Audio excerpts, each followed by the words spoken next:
6. dan festa obeležio je film Enklava koji poručuje da jedino deca, jer su neiskvarena, na ispravan način rešavaju probleme i konflikte i kroz njih govori šta je suština života. U ovom slučaju reč je o deci koja žive na Kosovu i Metohiji.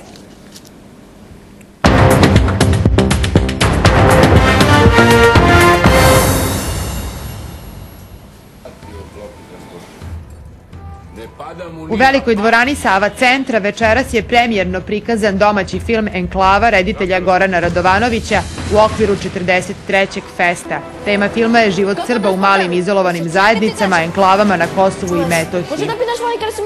To je autorski film, film je rađen iznutra, bez kompromisa, sa jednim scenarijom koji nije kalkulanski, koji je došao iz podsvesti, iz jedne duboke potrebe da se napravi nešto za večno, za sva vremena, da bude ovaj film jedan istorijski, relevantan istorijski umetnički izvor za buduće generacije.